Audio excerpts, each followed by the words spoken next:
y ha pasado como si fueran aviones, 5 minutos de pánico. Eles venceram a Inglaterra, Espanha, Alemanha e o Brasil. É o melhor Japão da história.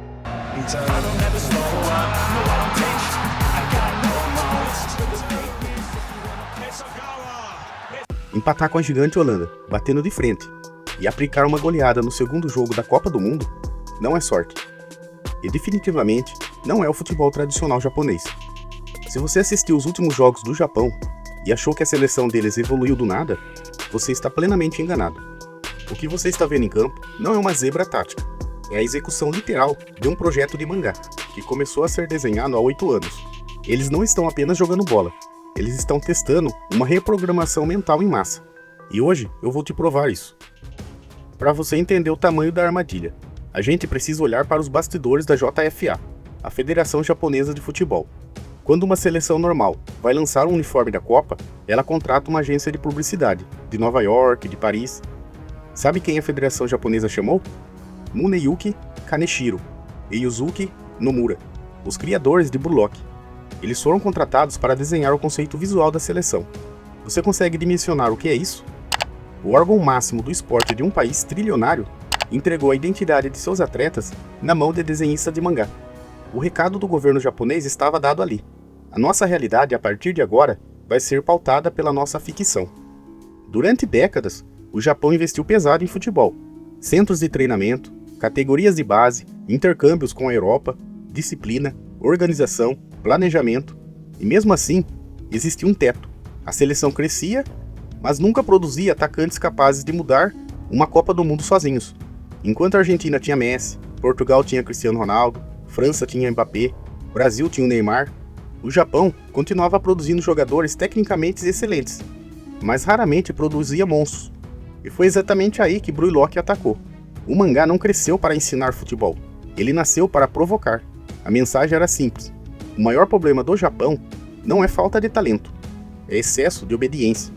E essa frase bate de frente não apenas com o futebol japonês, ela bate de frente com a própria cultura japonesa. E por que usar um mangá? Porque o futebol japonês tinha uma doença psicológica. Na cultura japonesa existe o conceito sagrado chamado Ya, a busca absoluta pela harmonia do grupo. Esse conceito diz que o prego que se destaca deve ser martelado para baixo. Você não pode brilhar sozinho. Em campo, isso criava a seleção dos bons moços. O time tocava a bola perfeitamente, todo mundo era educado. Mas na hora de chutar pro gol e assumir o risco de errar, ninguém queria ser ocupado. Faltava um assassino, um egoísta.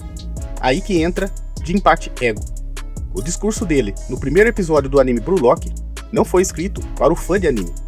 Foi um manifesto político. A tese dele é nua e crua. O Japão nunca será campeão do mundo enquanto fabricar bons moços. O futebol precisa de monstros obcecados, atletas egoístas. E aí voltamos para a Copa do Mundo agora. Olha a postura do Japão contra a Holanda. O jogador japonês, de 2014, pegaria aquela bola na intermediária e tocaria para trás, com medo do zagueiro holandês de 1,90 m. O jogador de hoje bota a bola na frente e vai pro abafa. E já no segundo jogo, naquela goleada que eles aplicaram, o instinto dos atacantes não era deixar eu tocar para quem estivesse melhor posicionado. Era eu vou cravar o meu nome na artilharia dessa Copa. Eles injetaram o egoísmo de Inzaghi na geração do Kubo, do Duan e do Mitoma. O atleta japonês foi autorizado pela própria cultura a parar de pedir licença para vencer. E agora vem o pulo do gato, que a TV aberta não tem malícia de te contar. Se o Japão for campeão desta Copa, a FIFA vai pagar para eles cerca de 42 milhões de dólares.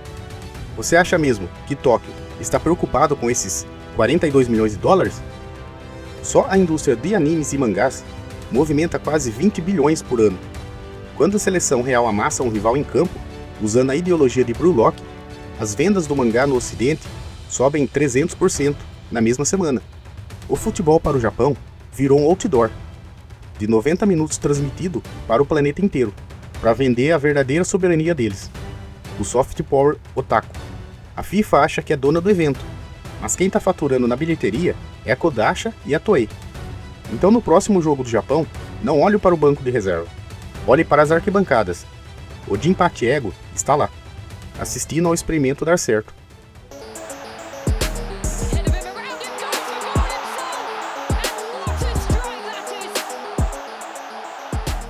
Talvez Brulock nunca transforme o Japão em campeão do mundo. Talvez, de empate ego, esteja completamente errado. Mas existe uma coisa que ninguém pode negar. Pela primeira vez em décadas, milhões de japoneses começaram a discutir uma pergunta que antes parecia proibida. E se o maior inimigo do futebol japonês não fosse a falta de talento, mas a falta de ego? Porque se existe algo que esta Copa está nos mostrando, é que o Japão já não parece satisfeito em apenas participar. E quando um país inteiro deixa de querer competir e passa a querer vencer, é aí que as coisas começam a ficar perigosas.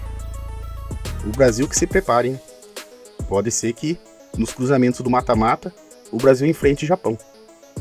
Eu estou gravando o vídeo antes do último jogo do Japão, então não sei como vai ser esse chaveamento, mas seria interessante essa batalha, né?